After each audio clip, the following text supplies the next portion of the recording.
Alhamdulillah kita masih berada pada bulan Ramadan yang mulia ini. Dan alhamdulillah juga Ramadan ini masih ada.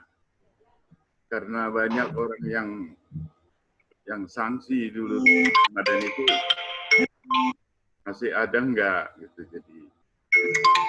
Jadi alhamdulillah mudah-mudahan ibadah Ramadan ini bisa kita laksanakan bersama-sama walaupun dengan banyak kesulitan dibanding dengan Ramadan yang sebelumnya. Ya, kalau dilihat memang dari sisi kesulitannya memang sangat banyak ya. Apalagi buat sebagian kita. Tadi malam tuh Pak Hasim sampai WhatsApp saya. Biasanya saat-saat begini kita sudah buka puasa di rumahnya Pak Tobing gitu. Loh, enggak apa-apa Pak, kalau mau ke sini. Tapi memang begitulah ya. Dari awal kita sudah berencana, tetapi Allah yang menentukan terlaksana atau tidak. Jadi saya juga atas nama keluarga, atas nama Ibu mengucapkan terima kasih yang sebesar-besarnya kepada teman-teman semuanya di PCIM atas perhatiannya dulu waktu Ibu masih sakit sampai ke ke operasi sampai ke treatmentnya sekarang ini. Jadi terima kasih teman-teman semuanya. Memang kadang-kadang saudara yang sesungguhnya itu bukan saudara kita itu. Saya mengalami sendiri saudara saya sendiri itu bukan adik saya yang ada di Jakarta, tapi saudara saya adalah yang ada di PCIM yang lebih dekat gitu. Jadi ya terima kasih lah buat semuanya pada kesempatan ini kami ingin mengucapkan terima kasih. Sebelumnya kemarin masih banyak kesibukan sehingga terlewat begitu.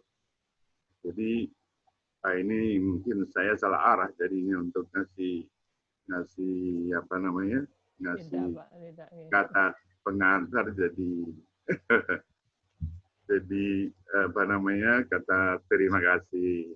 Tapi ya itulah, mudah-mudahan seperti yang sama-sama kita harapkan, kita bisa beribadah sampai akhir Ramadan ini. Mudah-mudahan juga bisa ketemu Lailatul Qadar kita semuanya. Allah ampunkan dosa-dosa kita semuanya. Amin. Itu yang paling utama sehingga kita dapat mencapai tujuan Ramadan, yaitu at-taqwa. Sekian sedikit dari saya. Wabihi wallahu a'lam. Assalamualaikum warahmatullahi wabarakatuh. Terima kasih Pak Adi sudah menyampaikan rasa kekeluargaan kita yang bisa kita rasakan sebenarnya. Mungkin sebenarnya masih banyak, tapi karena keterbatasan waktu, lain kali insya Allah kita silaturahmi lagi secara fisik Pak Adi dengan teman-teman, dengan Bapak-Bapak sekalian. Untuk itu mungkin lebih menyingkat waktu, kita segera mulai. Pada Ustadz Mukhlis Rahmanto, kami persilahkan untuk menyampaikan kajian pada malam hari ini, lebih kurang nanti 30 sampai 40 menit, nanti kita lanjutkan kurang lebih 15 menit untuk materi diskusi. Mungkin seperti itu. Monggo Pak Ustadz Mukhlis Rahmanto, kami persilahkan. Monggo kawan-kawan di mute ya, yang lain. Oke. Assalamualaikum warahmatullahi wabarakatuh. Waalaikumsalam warahmatullahi wabarakatuh. Alhamdulillahi wa kafa wa sallallahu ala rasulihil mustafa. Asyhadu an la ilaha illallah wahdahu la syarikalah wa asyhadu anna Muhammadan abduhu wa rasuluh.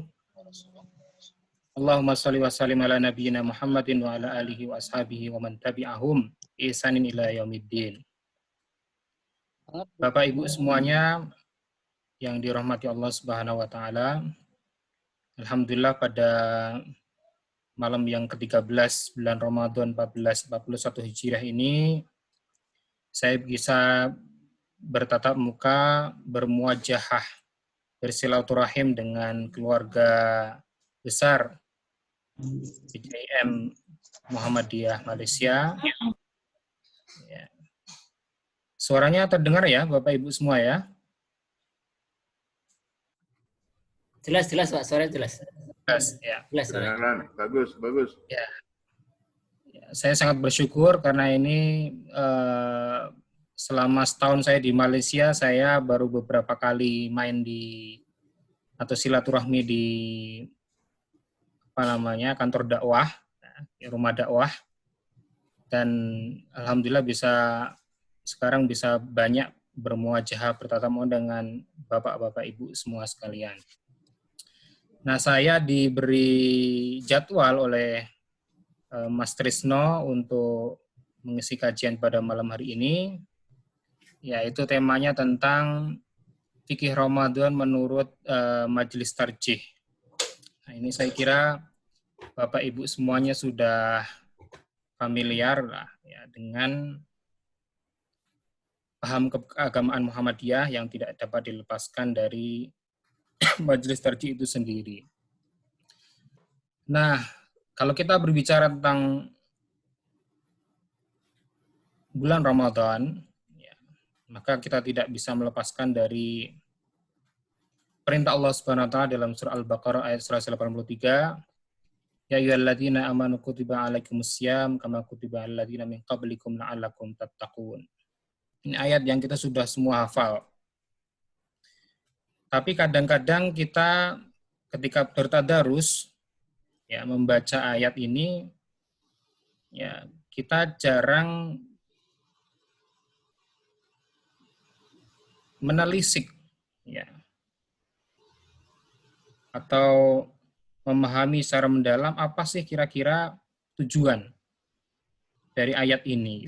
Apalagi kalau kita bertadarus itu, ada salah satu tekniknya, yaitu kita menghubungkan antara ayat sebelumnya dan sesudahnya. Nah, menariknya, di ayat puasa ini, Al-Baqarah 183, ya, sebelumnya itu, kalau kita baca mulai dari ayat 177, nah itu ya, sampai 180 ya.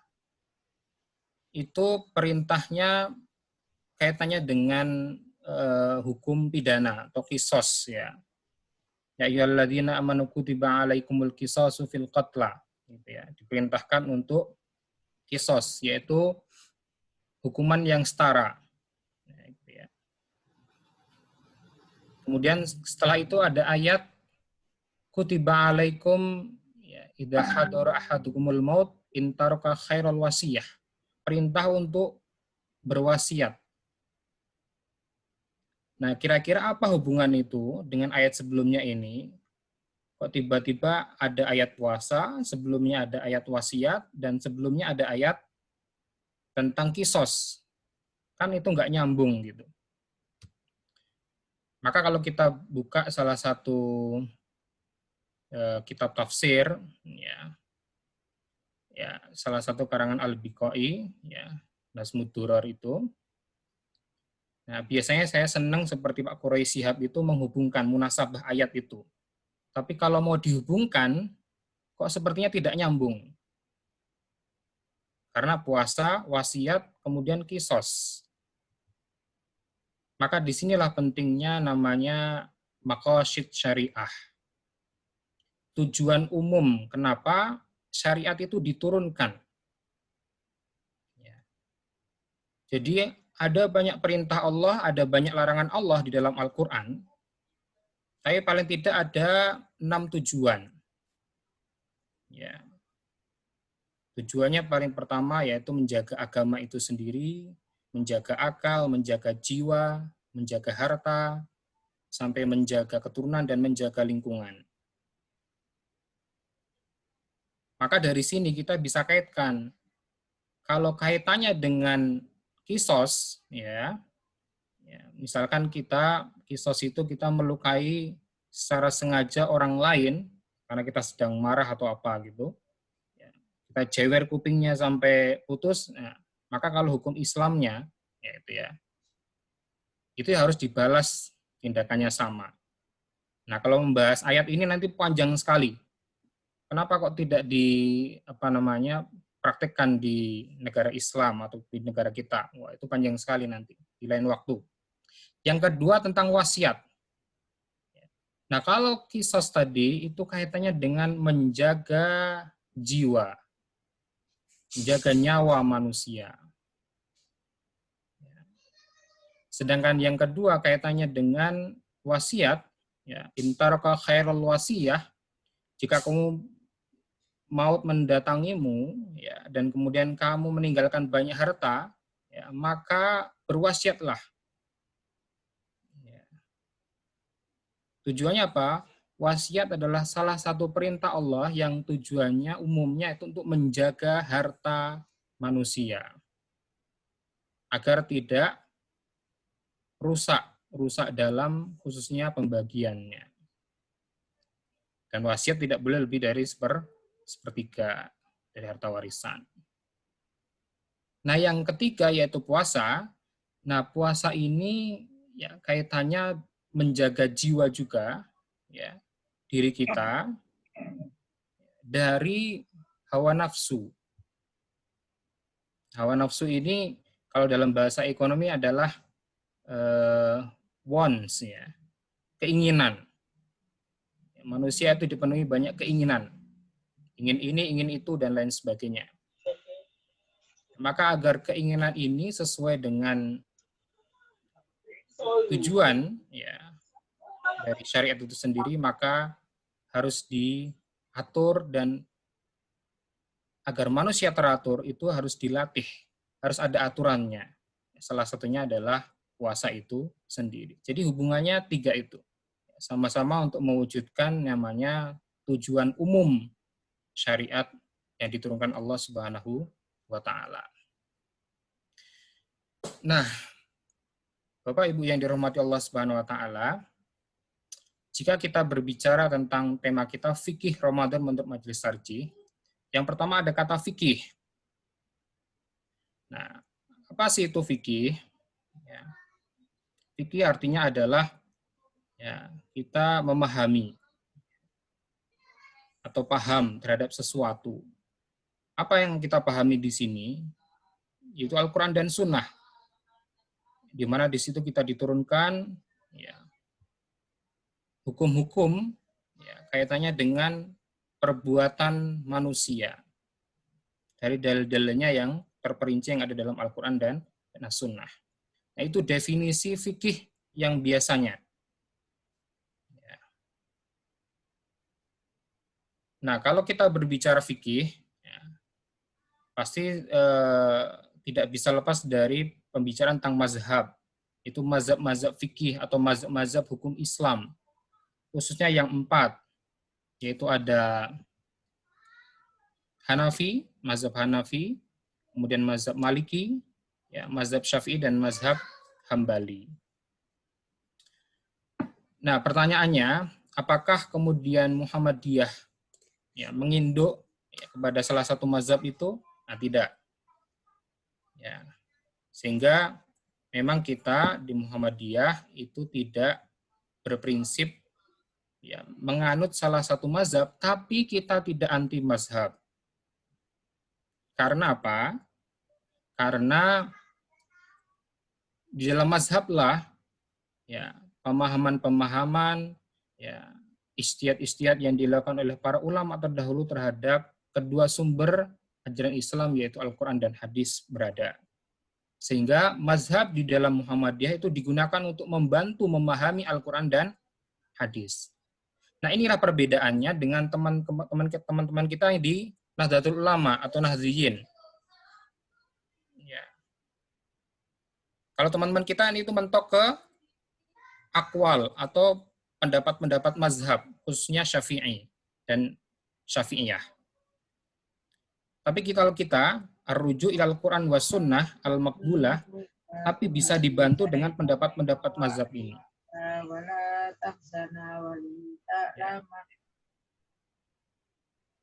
Nah, yang menarik jika kita berbicara tentang mazhab ini, dari sinilah muncul yang namanya Majelis Tarjih yang berdiri pada tahun 1929 yang diinisiasi oleh Kiai Haji Mas Mansur. Ya. Yang tujuan pertamanya yaitu untuk menengahi dan mengurangi perselisihan pendapat saat itu yang sangat tajam di tengah-tengah umat Islam atau masyarakat Islam. Contohnya yang paling sederhana adalah ya, jika ada pertanyaan, ya, apakah batal ya, wudunya seseorang ketika menyentuh lawan jenis? Nah, disinilah ya, Majelis Tarjih melakukan yang namanya at-tarjih, ya, memilih salah satu pendapat. Ya. Nah, jika kita melihat, ya, hampir ya, seluruh mazhab fikih yang 4, kecuali Hanafi atau Imam Abu Hanifah, ya, itu berpendapat membatalkan wudu. Baik ini suami istri atau bukan. Ya. Maka kalau kita buka tanya jawab agama Islam, buku kumpulan fatwa-fatwa Majelis Tarjih, jilid 1, itu dijelaskan Muhammadiyah ya, menggunakan tafsir Ibnu Abbas, yaitu pendapat Ibnu Abbas. Kenapa Ibnu Abbas? Ya, karena Ibnu Abbas salah satu sahabat junior yang didoakan oleh Nabi Shallallahu Alaihi Wasallam menjadi faqih ya, dan mufassir. Nah, Ibnu Abbas berpendapat bahwasanya kata la mastumun nisa di dalam surah Al-Maidah ayat 6 itu, menyentuh itu, yang menurut 3 pendapat mazhab itu membatalkan wudu, itu dibawa maknanya kepada jima atau jama'tum. Ya. Itu apa? Maksudnya di sini menyentuh di sini, lamsun di sini, ya, itu adalah jima atau berhubungan suami istri. Nah, jadi tidak ada masalah, ya. Maka Muhammadiyah mengambil pendapat ini. Artinya apa? Itu bagian dari tarjih itu sendiri. Nah, itu. Ya, dan sampai sekarang masalah ini masih berlarut di masyarakat kita. Ya. Nah, kalau secara pribadi, ya, masing-masing, ya, kalau kita melihat perbedaan pendapat, ya nanti kita harus tasamuh, bertoleran. Ya. Mungkin bisa jadi ada saudara-saudara kita yang berbeda pendapat, ya kita harus hargai. Tapi bagi kalangan kita Muhammadiyah, ya kita mengikuti pendapat tarjih, yaitu tidak membatalkan wudu. Dan ada banyak alasan yang lain, misalkan dari hadis ketika riwayat Aisyah, ya Aisyah itu ketika malam hari sering terbangun dan melihat di sebelahnya, ya Rasul itu kok tidak ada. Oh, ternyata Rasul sedang sholat. Ya, dan kemudian ya, Aisyah itu meraba-meraba, oh ternyata megang kaki Nabi yang sedang sholat. Dan Nabi tidak mengulangi sholatnya. Tidak membatalkan wudunya, tidak wudu lagi. Dan yang paling menarik, ya ada sebuah riwayat, yaitu ketika dan kebiasaan dari Aisyah radhiyallahu anha yang lagunya sedang populer itu, ya itu Aisyah itu kalau Nabi hendak sholat, ya 5 waktu di Masjid Nabawi karena samping rumahnya sampingan, ya itu Nabi itu diantar oleh Aisyah. Jadi Nabi itu wudu di rumah dulu, ya diambilkan dengan gayung oleh Aisyah, wudu Nabi. kemudian Aisyah mengantar sampai ke pintu rumahnya Nabi, dan sebelum keluar dari pintu itu, Nabi ya mencium pipi Aisyah. Nah, tapi Nabi kemudian langsung ke masjid dan tidak berwudu lagi. Pertanyaannya, ya, kira-kira dalam sehari semalam Bapak di sini mencium istrinya berapa kali di sini? Gitu. Nah, berarti kan dari sini aja Nabi itu sangat romantis ya. Paling tidak 5 kali sehari itu Nabi mencium pipi Aisyah, dan Nabi dalam keadaan berwudu. Dan bayangkan Nabi tidak mulai wudu lagi, langsung pergi ke masjid sampai ke pengimaman masjid dan mengimami para sahabatnya. Nah, dari sinilah salah satu pentingnya majelis tarjih saat itu, ya, untuk mengurangi adanya ikhtilaf, ya, perselisihan yang tidak berujung. Kalau kita baca sejarahnya, tarikh tasrik, sejarah hukum Islam itu bahkan antara penganut Syafi'i dengan Hanafi, ya, dengan Maliki itu bisa bertengkar, Bapak Ibu semuanya, ya. Nah sekarang fikih itu mengalami perkembangan, tidak hanya terkait dengan masalah hukum. Karena di dalam sejarah hukum Islam ada namanya Imam Hanafi atau Imam Abu Hanifah. Ya, beliau mempunyai buku atau kitab Fiqhul Akbar atau Fikih Akbar. Tapi isinya, ya, itu malah banyak membahas masalah-masalah akidah. Ya. Artinya apa? Fikih itu tidak hanya membahas masalah hukum. Maka sekarang, ya, menurut majelis tarjih, fikih itu, ya, kumpulan dari suatu ketentuan-ketentuan agama yang di dalamnya di situ ada, ya, ketentuan masalah akidah, ketentuan masalah hukum, ya, ada ketentuan masalah akhlak. Maka kalau kita membaca, ya, ada namanya fikih bencana, itu tidak hanya hukum isinya halal, ya, ini haram, ini makruh, ya, tidak hanya sekitar itu. Tapi ada banyak nilai-nilai, prinsip-prinsip syariat di situ. Mulai dari akidahnya, ya, sampai pertanyaan, ya, ini sedang ada revisi ini, apakah wabah corona ini termasuk bencana ini azab dari Allah atau bukan? Nah, itu kan masalah akidah. Gitu ya. Nah, ini menarik ini. Nanti kapan-kapan insya Allah kita bahas ini, karena ini masalah fikih Ramadan saja. Nah, maka, ya, istilah fikih itu mengalami perkembangan itu sendiri. Yang kedua, Bapak Ibu semuanya, ini kaitannya dengan kata yang kedua dalam frasa fikih Ramadan, yaitu Ramadan itu sendiri. Nah, Ramadan adalah bulan yang ke-9, ya, dalam kalender Hijriyah, ya, atau tahun Hijriyah. Nah, saya harap ini, ya, salah satu ciri dari administrasi surat menyurat di Muhammadiyah itu pasti mencantumkan tanggal atau kalender Hijriyah. Nah, itu. Maka kalau ada surat menyurat itu kok tidak mencantumkan, nah itu biasanya menyilih administrasi secara umum itu. Kenapa? Ini untuk mencoba menghidupkan, ya, tahun kalender Qamariyah, ya. Karena selama ini kita sudah biasa dengan kalender Masehi, dan salah satu PR kita, ya, yaitu dengan untuk mewujudkan istilahnya namanya kalender Islam global. Karena umat Islam sekarang di dunia ini tidak bisa bersatu. Masing-masing mempunyai kalender sendiri-sendiri yang berbeda-beda. Tidak bisa merayakan, ya, misalkan Idul Fitri serentak. Nah, itu kalau bisa, Masya Allah itu, ya. Termasuk puasa Arafah itu.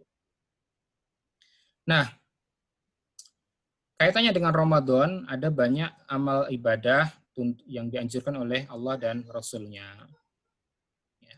Tetapi pertanyaannya, ya, kita kan ketika melaksanakan puasa Ramadan yang wajib itu harus mengetahui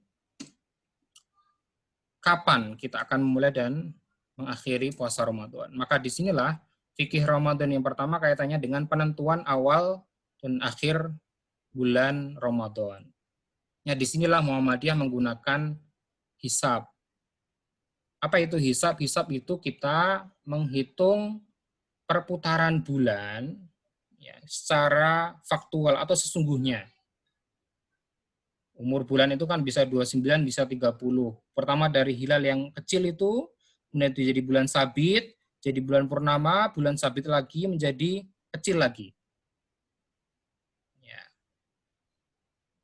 Nah, kenapa Muhammadiyah memakai hisab? Kenapa tidak ru'yat? Nah, kalau dilihat sejarahnya kita dulu Muhammadiyah itu memakai ru'yat juga. Kemudian pindah menjadi imkan ru'yat, ya. Kemudian menjadi hisab, sekarang namanya hisab hakiki wujudul hilal. Nah, apakah itu menyalahi sunnah Rasulullah SAW? Nah, baik hisab maupun ru'yat, itu kita bisa melihatnya dari pembagian ya, dalam hal agama yang sifatnya ta'abudi dan ta'akuli. Apa itu ta'abudi? Ya, ta'abudi kaitannya dengan hal-hal yang terkait dengan masalah ibadah, dan dalam masalah ibadah tidak bisa dilogikakan. Ghairu ma'kulatil makna. Nah, lawannya ta'abudi itu adalah ta'akuli. Yang ini ma'kulatul makna, yang bisa dilogikakan. Apa itu? Contohnya kaitannya dengan alat, sarana, metode. Ya, maka menentukan awal dan akhir Ramadan itu bukan tujuan utama, tapi itu hanya sekedar metode, alat. Tujuannya apa? Kita bisa tahu kapan memulai awal Ramadan dan mengakhiri bulan Ramadan. Maka ketika sesuatu itu sudah masuk menjadi sesuatu yang ta'akuli, yang bisa dilogikakan, ya, maka boleh berubah hukumnya. Alat itu kan boleh berubah. Contohnya Bapak Ibu mau nggak naik haji dari Kuala Lumpur atau umroh dari Kuala Lumpur, itu naik kuda seperti pada zaman Nabi dulu, atau naik unta. Nabi kan nggak pernah naik pesawat dari Madinah ke Mekah itu. Apa kita mau naik unta? Kan nggak bisa. Sekarang naik pesawat. Nah, di situ ya, ada hal-hal yang ta'akuli dalam hal ibadah. Dan itu boleh berubah. Ya. Sama seperti Bapak Ibu sekarang kalau mengumandangkan azan jadi muazin di masjid. Yang sekarang lafalnya berubah menjadi shollu fi buyutikum itu. Apa Bapak Ibu semua mau sama seperti Bilal dulu, tukang azannya Nabi, yang ketika Bilal mau azan itu harus naik ke tempat yang tinggi di Mekah, ya, di bukit atau di suatu tempat yang tinggi, kemudian mengumandangkan azan. Nah, sekarang kan orang nggak ada yang seperti itu. Semua sudah memakai toa, pakai mix, ya. Sehingga ada hal-hal dalam hal ibadah yang sifatnya ta'akuli, yaitu kaitannya dengan alat, sarana, prasarana atau metode. Maka dalam pandangan Muhammadiyah, penentuan ini bagian dari metode yang bisa berubah. Nah, kalau zaman Nabi, ya, metode yang bisa diketahui dan dilakukan adalah ru'yah. Ya. Karena saat itu inna ummatun ummiyatun. Ya. Kami adalah umat ummi, la naktubu wa la nahsub, yang kita tidak bisa menulis dan menghitung. Nah, sekarang umat Islam semua sudah bisa menghitung, menulis, ya, mengetahui data peredaran bulan selama setahun, ya, 360 hari itu. kalau di kita namanya data ephemeris, ya, data pergerakan bulan itu, data ephemeris, ya kita tinggal menghitung dari situ hisabnya. Ya. Nah itu. Sehingga ya, dalam hal ini boleh berubah karena ilatnya tadi, alasan hukumnya, ya, Umi tadi nggak bisa menulis, tidak bisa menghitung tadi udah hilang. Sekarang semua orang sudah bisa menghitung ya waktu. Ya.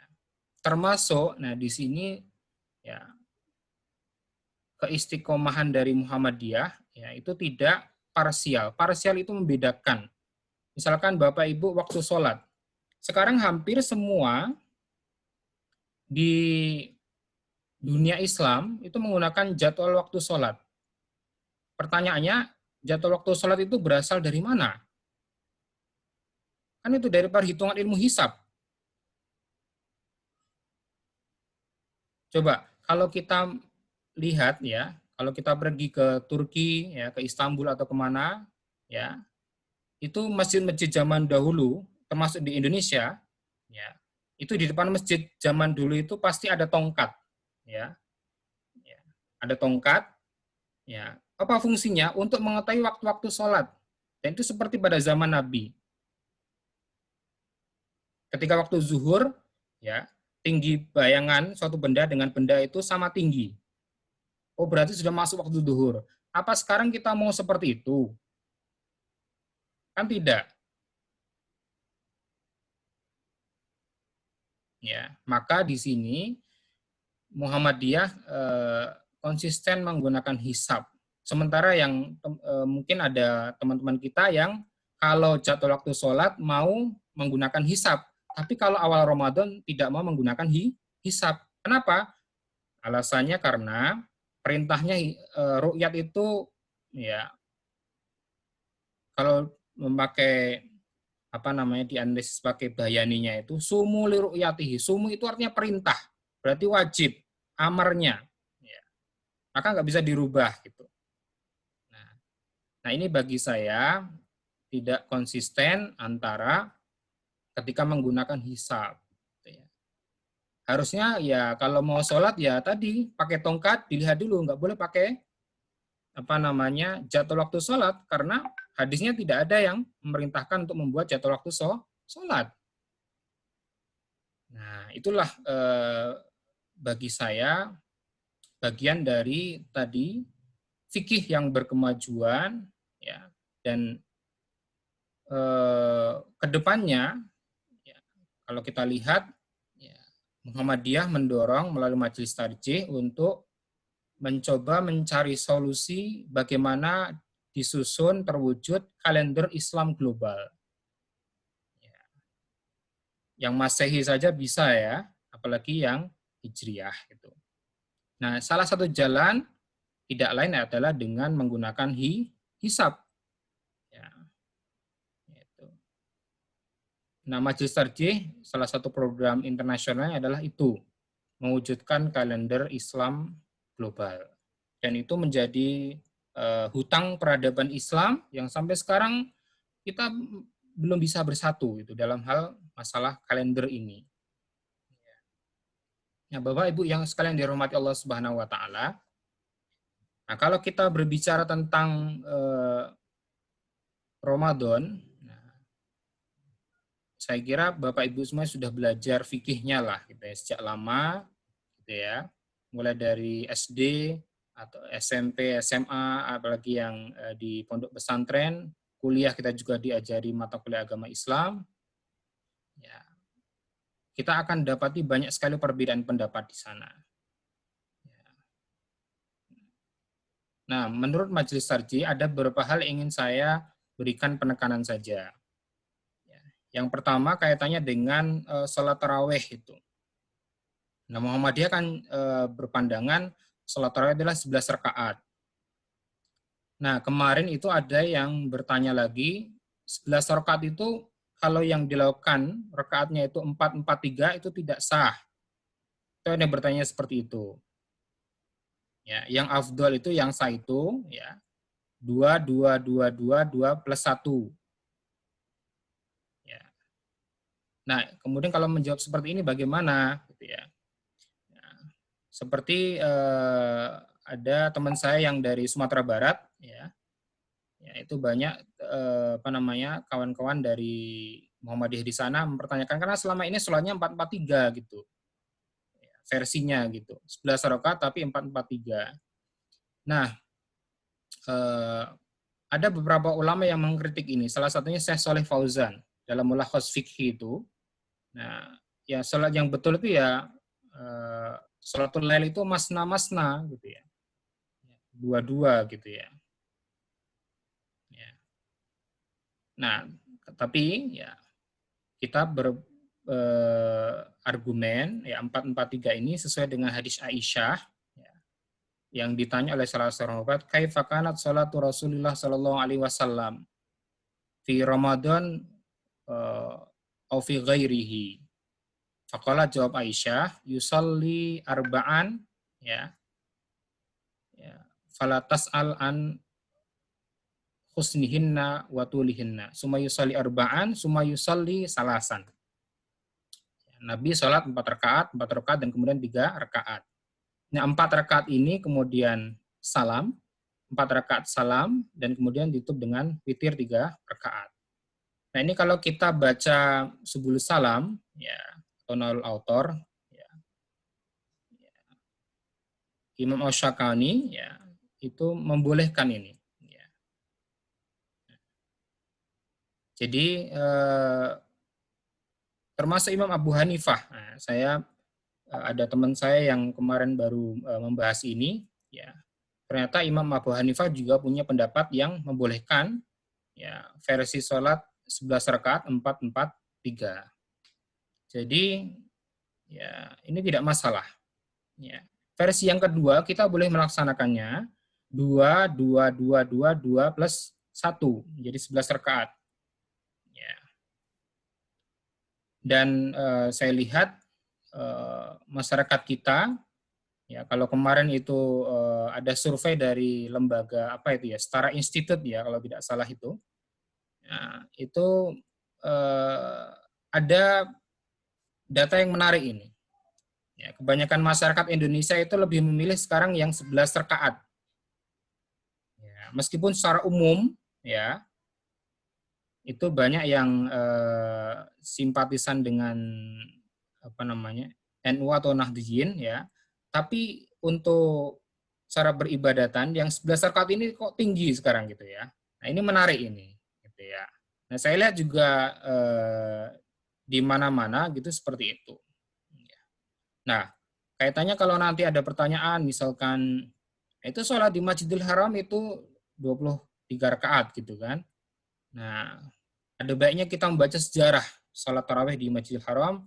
Ada buku yang menarik tentang itu dari Ketua Majelis Sarjih, Profesor Samsul Anwar. Itu tentang salat tarawih tinjauan historis dan fikih.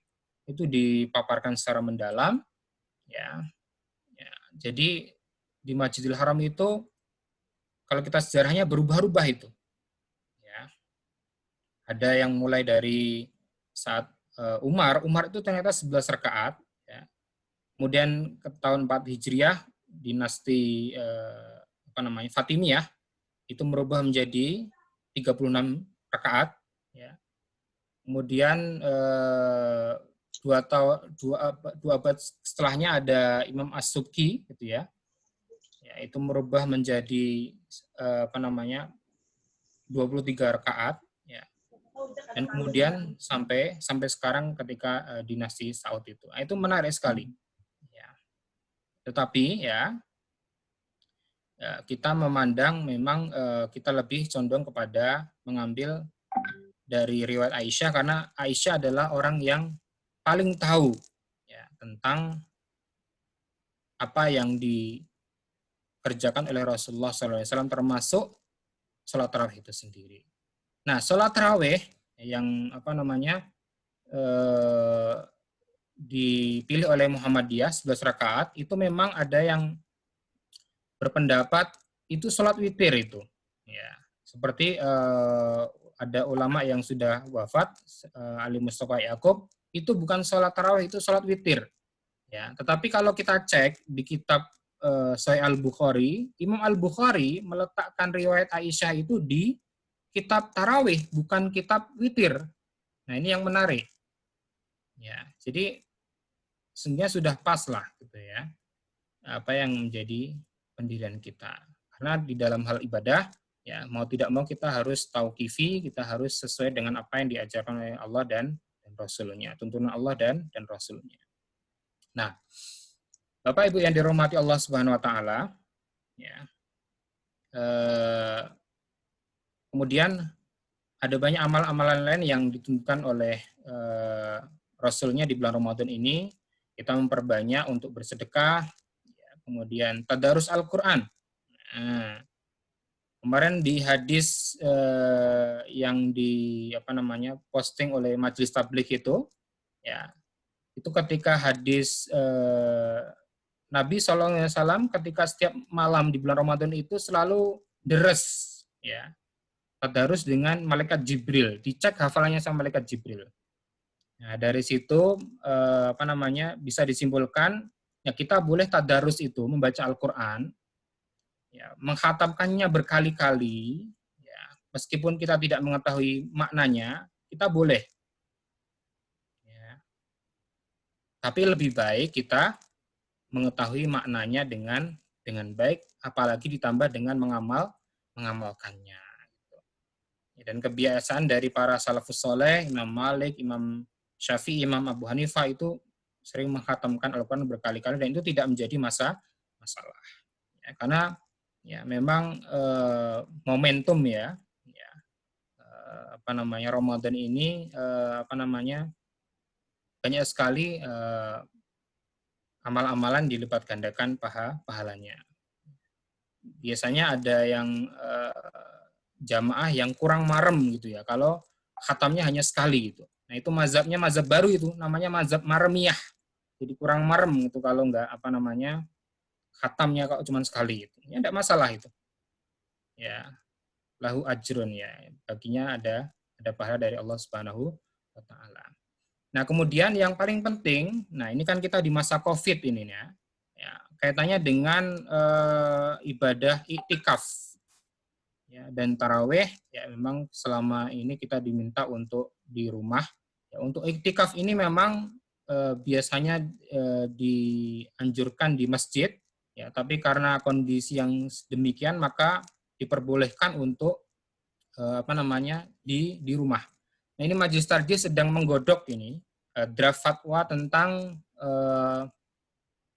iktikaf dan sholat Id di rumah. Karena kemungkinan kita melaksanakan Idul Fitri itu di rumah. Nah, ini banyak kepala rumah tangga, para suami yang bingung ini. Gimana ini nanti kok saya jadi khotib Idul Fitri ini? Khotibnya bagaimana ini nanti? Sholatnya bagaimana ini nanti? Gitu kan? Nah, insya Allah nanti akan dibuat panduan yang lebih spesifik. Ya, langsung dibuatkan juga teks khutbahnya. Ya, sehingga memudahkan untuk melaksanakan sholat Idul Fitri di rumah. Gitu. Dan Muhammadiyah biasanya kan melaksanakannya fi musalla, ya, di hadisnya itu, di hadis Idul Fitri itu fi musalla atau di lapangan. Ya. Musalla itu diartikan oleh Muhammadiyah dalam hadis itu lapangan, ya, atau tanah lapang gitu ya. Dan itu menjadi bagian dari fikih Muhammadiyah yang sudah banyak dilaksanakan oleh umat Islam di Indonesia itu. Artinya kalau mau dihitung orang yang sholat tarawih yang sholat Idul Fitri di lapangan, nah itu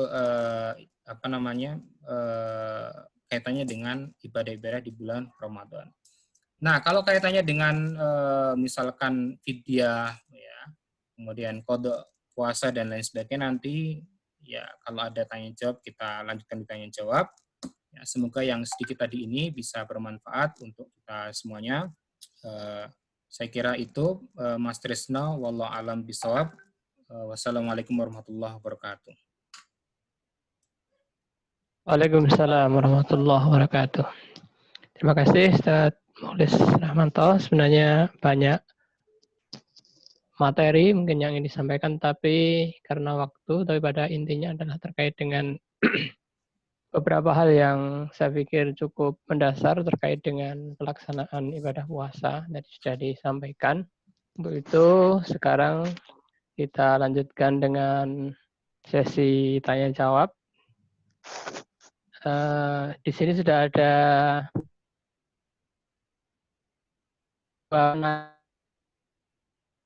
yang akan pertanyaan. Yang pertama,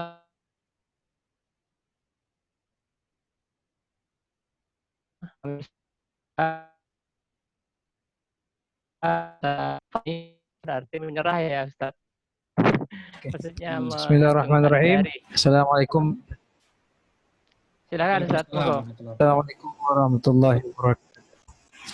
Ustaz, jazakumullah khairan. Ustaz Mukhlis Ramanto. Ana selama ini dengar nama antum ini belum pernah ketemu. Pernah sering ke PP ya? Mudah-mudahan ada kesempatan bertemu insyaallah. Allah. Monggo Ustaz, wajahnya tolong ditampakkan Ustaz. Oh iya, sorry. Ini Ustaz. Wajah Deso Ustaz. Ya, sama-sama Deso jadi ya.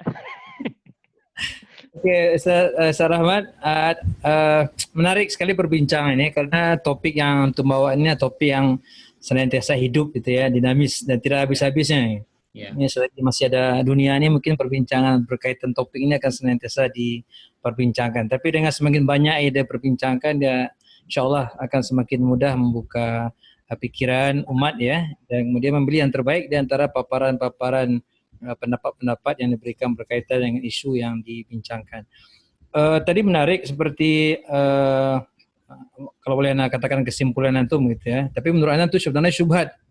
Maksudnya begini, ketika tadi antum mengatakan bahwasanya kalau untuk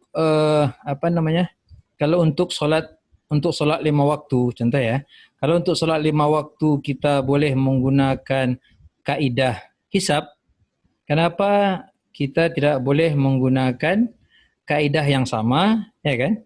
Kaidah yang sama terhadap permulaan Ramadan, kan begitu? Nah, jadi seolah-olah yang Anda simpulkan, mudah-mudahan Anda salah ya, yang Anda pahami adalah seharusnya sama saja kalau seandainya kita boleh menggunakan hisab itu untuk solat yang 5 waktu, ya juga boleh diaplikasikan untuk Ramadan, kan begitu kan? Ya. Tapi menurut Anda itu ada satu syubhat di situ yang perlu dijelaskan. Maksudnya begini, ketika penentuan waktu solat itu kan sebenarnya adalah penyesuaian dengan posisi aktual atau waqi' al-hal gitu ya. Misalnya ketika maghrib adalah ketika matahari sudah terbenam dan seterusnya. So dalam hal ini perhitungan hisab memberikan informasi posisi aktual ataupun waqi' al-hal pada jam sekian matahari dalam posisi sudah tenggelam atau semacamnya. Berbeda dengan masalah menentukan bulan, yang dibebankan syariat kepada kita adalah melihat hilalnya, bukan mengetahui posisi aktual ataupun waqi' al-halnya gitu. Jadi ini ada dua hal yang berbeda ya. Ini menurut ana ya, yang anda pahami, coba nanti perlu diperjelaskan, mudah-mudahan memberikan manfaat. Itu yang pertama. Yang kedua, seakan-akan kita berpikir begini, dari kesimpulan tadi yang disampaikan adalah metode hisab falaki ini lebih akurat daripada ru'yah. Sekali lagi mungkin kalau anda salah gitu ya, kalau menyimpulkan, tapi yang anda tangkap itu ada seolah-olah tendensius, mudah-mudahan ini salah lagi ya, bahwasanya hisab itu lebih akurat daripada ru'yah gitu. Nah, karena terkadang hilal sudah muncul, tapi tidak terlihat atau kebetulan bertepatan dengan munculnya sinar matahari atau muncul sinar bintang yang dikira sebagai hilal. Ya. Sementara hadisnya kan soreh itu, berbanding dengan yang berkaitan dengan hisab kan. Sumu li ra'yatihi wa aftiru li ra'yatihi, dan hadisnya panjang sekali. Kalau kita compare jumlah hadis yang berkaitan dengan ru'yatul hilal dengan hisab yang kita gunakan, itu justru jumlah hadis yang berkaitan dengan ru'yatul hilal itu lebih banyak daripada yang menggunakan hisab gitu. Jadi menurut ana begini, wallahu alam ya, gimana bagusnya? Maksudnya begini, ketika jumlah dalil-dalil yang menunjukkan penggunaan ru'yah itu lebih banyak, maka sepatutnya dalam kaidah mengambil istinbat pun kita harus mendahulukan, prioritaskan yang menggunakan hadis ataupun dalil yang lebih banyak. Tapi Ana pengen kejelasan yang tadi itu tentang syubhat itu berkaitan dengan statement bahwasanya kalau boleh kita gunakan untuk solat, ya it must be also compatible untuk menentukan awal Ramadan.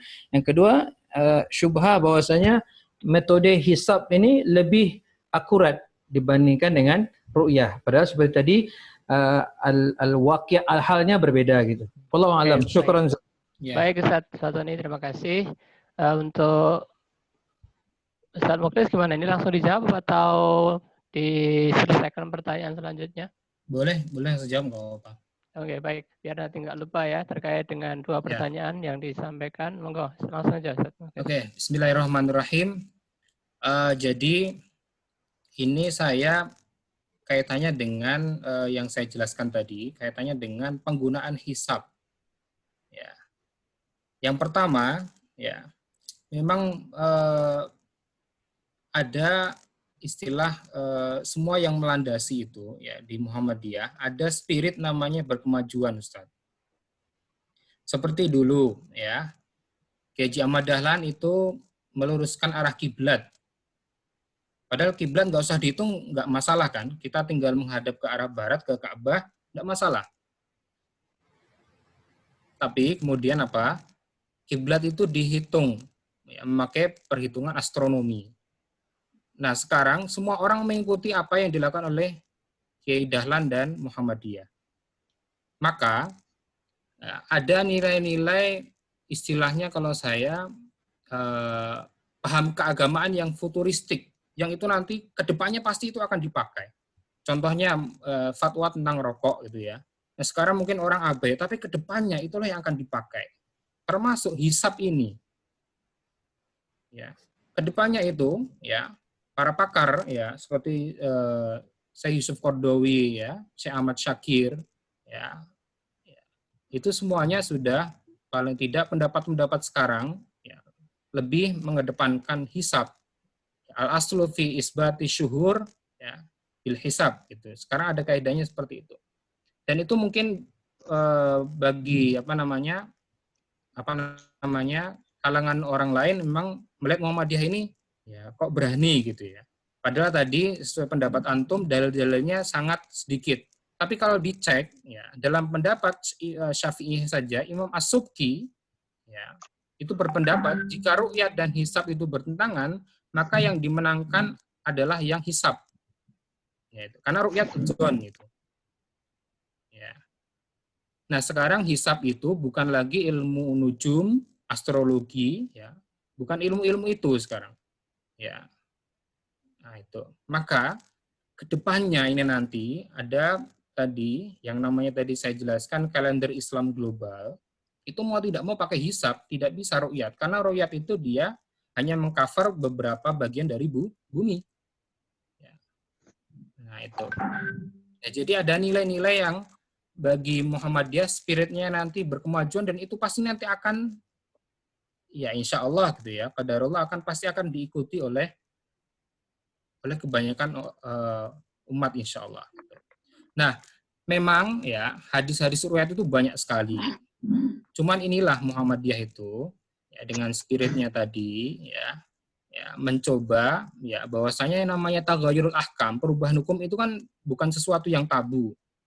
Maka tadi saya jelaskan ya Muhammadiyah itu paling tidak menggunakan riwayat ya yang sumu li ru'yatihi wa aftiru li ru'yatihi fa in gumma alaikum faqdurulah ya tadi ya. Atau fa in gubiya ya.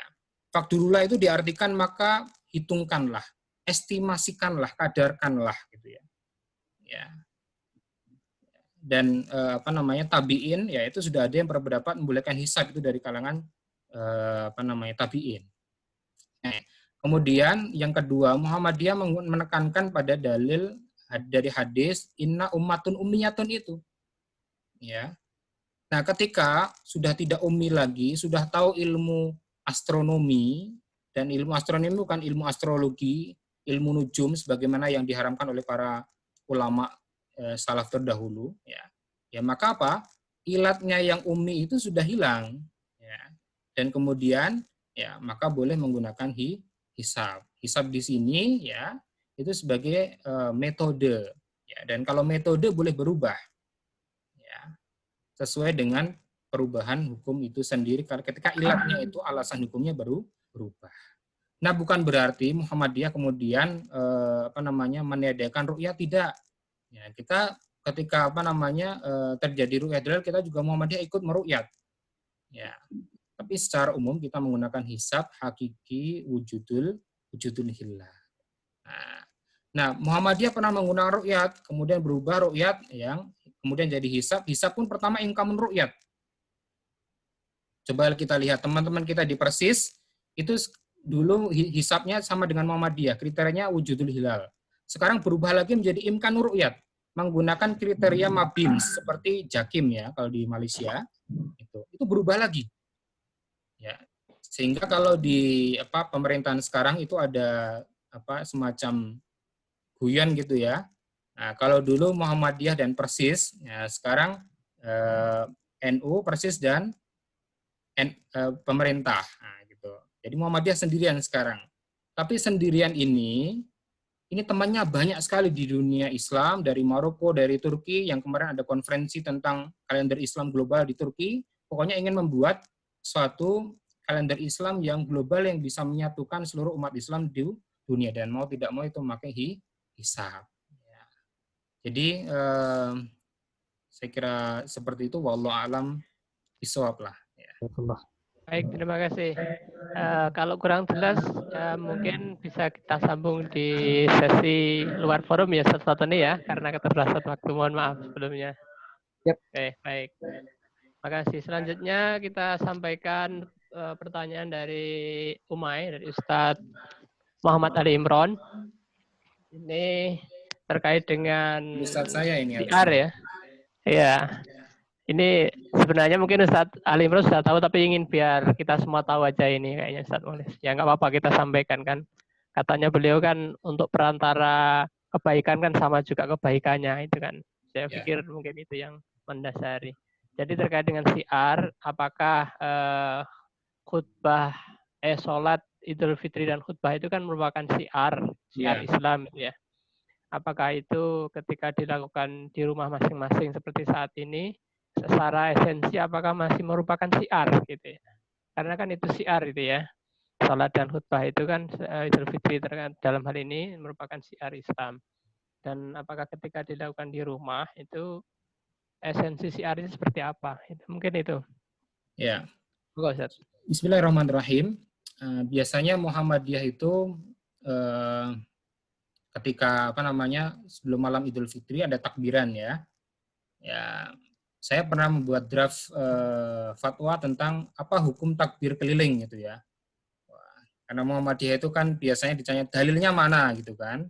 Nah, itu dicari-cari juga ada juga gitu ya. Ya, jadi waktu itu ada sahabat yang ketika malam takbir kemudian melakukan kegiatan syiar, yaitu mengucapkan takbir ya dari rumahnya ya sampai ke masjid gitu. Ya nanti dicek lagi di fatwanya ada seperti itu. Nah, intinya di dalam edaran tuntunan ibadah di masa Covid yang dikeluarkan oleh Majelis Tarjih dan pimpinan pusat Muhammadiyah itu ya untuk syiar takbir keliling dan lain sebagainya itu ditiadakan dan semuanya diganti di rumah dan boleh dilaksanakan di rumah. Jadi sekarang memang ibadahnya dari rumah, ya insya Allah nanti akan kita buat tuntunan akan segera dikeluarkan tuntunan praktisnya mengenai sholat id di rumah, ya mulai dari sholat idnya sampai ke khutbahnya. Ya. Saya kira itu wallahu alam bisawab. Ya, baik, terima kasih. Selanjutnya pertanyaan terkait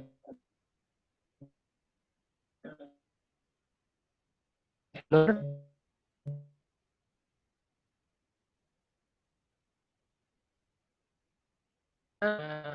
mungkin pertanyaannya dan di mikrofonnya. Bismillahirrahmanirrahim. Halo Bu Nur. Ya. Ya, silakan. Assalamualaikum warahmatullahi wabarakatuh, Ustaz. Waalaikumsalam. Saya Bu Nur dari PCIA, Ustaz. Ini mau bertanya langsung ya. Di bulan yang mulia ini, tentunya semua orang Ustaz ya ingin melaksanakan ibadah yang tertinggi walaupun di rumah gitu Ustaz ya.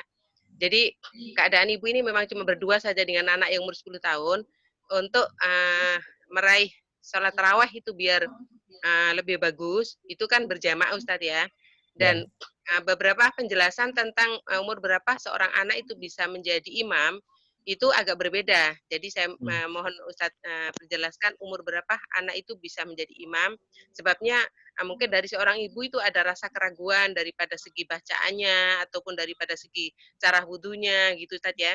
Dan kalau misalnya betul-betul seorang ibu tuh sudah memang pasrahkan dengan Allah bahwa saya dalam keadaan mengajar anak untuk menjadi imam dan yakin Allah saja yang maha mengetahui, tapi ada terselip juga rasa kurang yakin gitu Ustaz ya. Itu yang pertama. Yang kedua berkenaan dengan seorang wanita Ustaz, ini mohon maaf sebab ini juga mungkin perlu sekali saya pertanyakan, beberapa penjelasan juga saya kurang yakin gitu Ustaz, tentang seorang perempuan yang dalam keadaan datang haid dan membaca Al-Quran. Yang saya pasti, yang saya jelas tahu itu memang tidak boleh memegang mushaf dan memegang gitu Ustaz ya. Tapi membaca itu yang saya tahu itu masih bisa, cuma ada keraguan. Dan kalau misalnya seseorang itu sudah biasa setiap hari itu memang biasa membaca surah-surah yang penting, contohnya surah Yasin, surah Ad-Duhan, surah Ar-Rahman, Waqi'ah, dan juga Al-Mul, itu sudah memang biasa dibaca hari-hari Ustaz, tapi bukan dengan Al-Quran. Tapi dengan mungkin ini ada satu buku, contohnya kayak ini Ustaz, ini cuma ada 5 surah yang itu, tapi masa datang masih mau membacanya. Gimana Ustaz? Itu apa menyalahi atau ada tuntutan yang memang tidak boleh langsung membaca? Terima kasih Ustaz. Assalamualaikum warahmatullahi wabarakatuh. Waalaikumsalam. Silakan Ustaz. Monggo. Bismillahirrahmanirrahim. Kaitannya dengan pertanyaan pertama, ya. Ada ukuran seseorang itu sudah mukallaf. Mukallaf itu artinya seseorang sudah terbebani hukum. Ya, sudah dihitung pahala atau dosa. Nah, dalam fikih ada 2 istilah. Yang pertama ya, baligh dan tamyiz. Kalau baligh itu kaitannya dengan dewasa secara fisik, Bu. Ya, ukurannya kalau laki-laki ya sudah mimpi basah, kalau perempuan sudah keluar darah haid. Yang kedua ukurannya tamyiz. Tamyiz itu dia bisa membedakan mana yang baik, mana yang buruk. Ya, artinya dia sudah dewasa. Ya, oh kalau namanya lampu merah di jalan itu ya harus berhenti. Ya, tapi kalau jalan terus nanti bisa terjadi tabrakan. Nah, itu namanya tamyiz. Nah, di beberapa mazhab fikih memang ada perbedaan pendapat di sini. Ya. Tapi ukurannya ya salah satunya memang anak itu ya ketika sudah umur 7 tahun ya itu sudah mulai dilatih untuk melaksanakan syariat, sholat, puasa dan lain sebagainya. Bahkan Nabi itu sampai fadribuhunna ya. Boleh kita memukulnya gitu karena kalau tidak mau untuk berlatih tadi gitu ya. Maka ketika belum balik di situ ada yang umur 15 tahun ya, Syafi'i gitu ya dan lain sebagainya. Ya, tapi ukurannya ya tadi balik secara dewasa ketika sudah, kalau laki-laki ya tadi mimpi basah Bu ya, sudah keluar mimpi basah gitu. Nah, kalau perempuan ya kalau darah haid. Maka dalam hal ini selama belum sampai ke situ ya posisinya hanya sebagai latihan, dia belum mukallaf. Ya, maka kalau saya usul ya karena latihan gitu ya, dan di rumah dalam kasus Bu Nur itu hanya ibu dengan putranya gitu ya yang belum balik tadi, maka boleh untuk latihan ini ya boleh ibu yang menjadi imam ya, kemudian anak ini ikut ya boleh seperti itu ya. Tapi karena itu belum mukallaf ya, baru untuk latihan tadi. Yang kedua, ini memang di majelis tarjih fatwanya memang agak berbeda, Bu, ya. Ya, yaitu perempuan yang haid itu boleh membaca Al-Qur'an. Silahkan nanti dibuka ya tanya jawab agama, ya. Saya kira di PCM ada ya itu. Kalau nggak salah tanya jawab agama jilid berapa ya? Kalau nggak jilid 2, jilid 3 itu. Ya. Dan itu sama seperti dengan fatwa Al-Azhar. Karena memaknai ayat la yamassu ilal mutahharun itu tidak boleh menyentuh ya mushaf itu kecuali orang-orang yang suci, itu tidak ada kaitannya dengan masalah itu, Bu. Perempuan haid tidak ada kaitannya dengan itu. Ya. Maka perempuan boleh ya, untuk ketika haid itu boleh zikir. Nah, salah satu zikir itu adalah membaca Al-Qur'an itu sendiri. Nah, ini memang agak berbeda ya fatwa dari Majelis Tarjih. Tapi nanti silahkan dicek kalau saya salah gitu ya. Tapi setahu saya seperti itu. Dan kemarin juga saya pernah dihubungin oleh wartawan Republika itu juga menanyakan tentang ini ketika menulis fatwa ini gitu ya. Tapi lebih baik tentunya gitu kan dalam kondisi yang suci kalau kita mau ingin membaca Al-Qur'an itu. Maksudnya ketika kita misalkan sedang junub ya misalkan atau kentut misalkan gitu ya, maka ya sebaiknya kita berwudu itu lebih baik gitu. Tapi kalau Majelis Tarjih tadi memahami la yamassu ilal mutahharun, ayat itu tidak ada kaitannya dengan perempuan yang haid gitu. Wallahu a'lam bishawab. Baik, terima kasih Ustaz. Selanjutnya kami persilakan Ustaz Positif, Pak Positif untuk menyampaikan pertanyaan. Oke, Assalamualaikum warahmatullahi wabarakatuh. Waalaikumsalam. Ustaz Mukhlis mau nanya sedikit soal dalil tarawih tadi yang di Makkah. Bagaimana kedudukannya secara dalil yang tidak pernah dicontohkan oleh Rasul, yang jumlah rakaatnya selain 11. Apalagi banyak juga masyarakat bilang itu pernah dibuat di zaman Khalifah Umar bin Khattab. Tadi Ustaz sendiri bilang malah Umar bin Khattab itu sholat 11 rakaat gitu. Jadi secara histori tadi memang pernah 36, dan itu bagaimana kedudukannya secara dalil? Karena kaum Nahdiyin ketika pulang dari sana pun sering itu menyampaikan ke masyarakat, di Mekah saja itu 23 rakaat. Berarti ini yang lebih sahih begitu. Nah, itu saja Ustaz. Assalamualaikum warahmatullahi wabarakatuh. Waalaikumsalam warahmatullahi wabarakatuh. Langsung Mas Ters ya? Ya, monggo langsung. Ya, bismillahirrahmanirrahim. Pak Ustadz Mulyadi, jadi kita beragama itu memang dalam prinsip Muhammadiyah itu berlandaskan kepada Al-Quran dan As-Sunnah Al-Maqbulah. Ya, tidak bisa kok kita hanya sekedar beragama, wah itu di Mekah itu 23 rakaat gitu ya. Ya, maka di Muhammadiyah kita melakukan penyelidikan, ya, berijtihad, dan itu dilakukan oleh Majelis Tarjih, dan ijtihadnya itu ya menyimpulkan hukum-hukum itu secara jamaah, ya, atau ijtihad jama'i. Nah, kaitannya dengan dalil-dalil khususnya hadis-hadis yang dijadikan sebagai landasan sholat tarawih 23 rakaat itu dalam pandangan Majelis Tarjih, ya, itu hadis-hadisnya dhaif. Karena ada beberapa rawi yang dinilai dhaif sehingga tidak bisa dijadikan landasan. Itu dalam pandangan Majelis Tarjih. Nah, sementara ya biasanya saya melihat kalau kenapa kok di Masjid Madinah kemudian di Masjid Al-Azhar misalkan di Mesir itu 23 rakaat. Nah, itu setahu saya ya itu untuk mengakomodir seluruh pendapat-pendapat fikih. Ya, tadi saya ceritakan tadi ya pernah itu 36 rakaat di Masjidil Haram itu. Kemudian berubah lagi menjadi 23 rakaat. Nah, itu. Nah, seperti di masjid-masjid di Al-Azhar ya di Mesir, itu sholatnya juga 23 rakaat. Nah, tapi sebelum itu ya, imamnya mengatakan bagi para jamaah yang ya, meyakini ya 11 rakaat nanti setelah mendapatkan 8 rakaat silahkan witir sendiri, ditutup sendiri. Karena apa? Itu masjid negara ya, dan mengakomodir semua pendapat mazhab. Nah, gitu. Ya, jadi meskipun kita meyakini ya itu dalilnya doif, tapi kemudian kita harus tasamuh, kita harus toleran ya.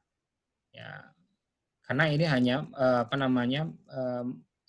masalah tadi istihadiyah ya. Ketika memahami nas ya, teksnya Al-Qur'an dan sunnah terutama hadis dalam hal ini, itu ketika penilaian hadis ini makbul, bisa diterima, atau mardud, nggak bisa diterima, ditolak, ya itu kan masalah ijtihadiyah juga gitu.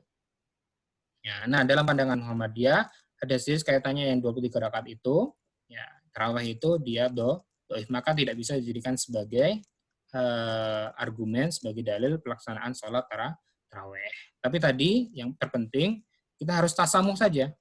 Ya. Tetapi tadi Pak Mulyadi positif, Ustadz Mulyadi, itu faktanya menarik tadi itu yang hasil penelitian dari Setara Institute itu ya.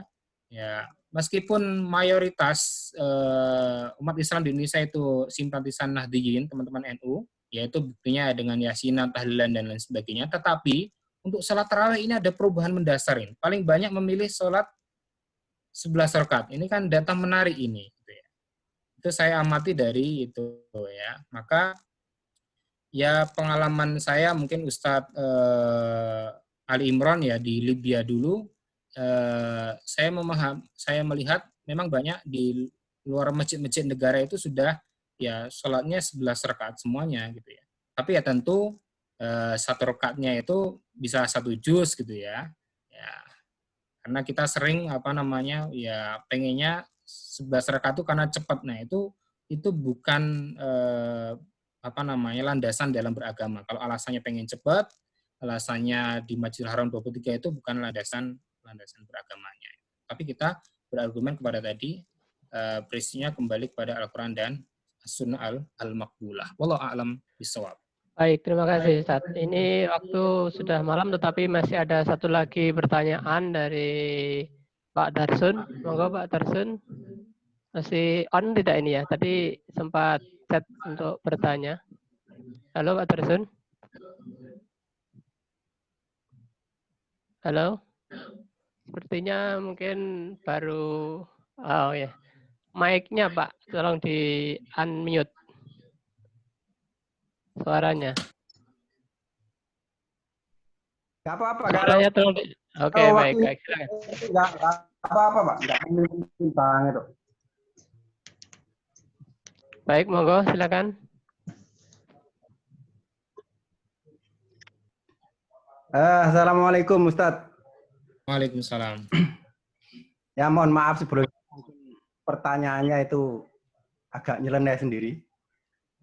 Saya lebih sreg mendengar penjelasan Ustadz tadi bahwa yang ditempuh Muhammadiyah itu berkemajuan tentang Hijriah maksudnya, tentang menentukan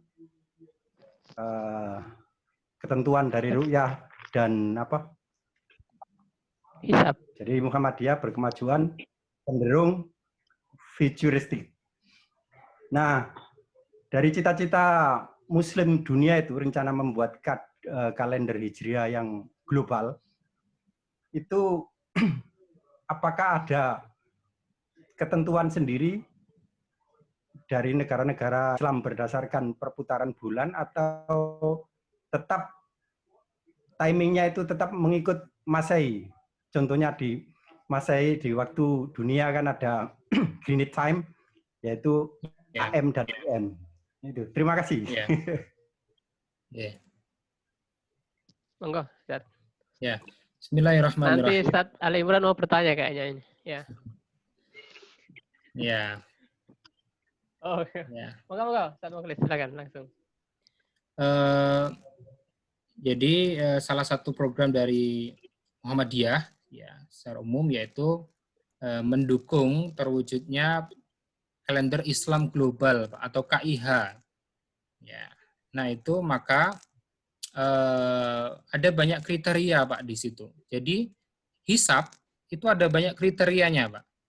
Ada kriteria wujudul hilal, ya, dan lain sebagainya. Ada hisab imkan ru'yat gitu, yang didukung oleh harus ru'yat juga gitu kan, di tanggal 29 itu, sebelum Ramadan kalau permulaan, itu ada juga.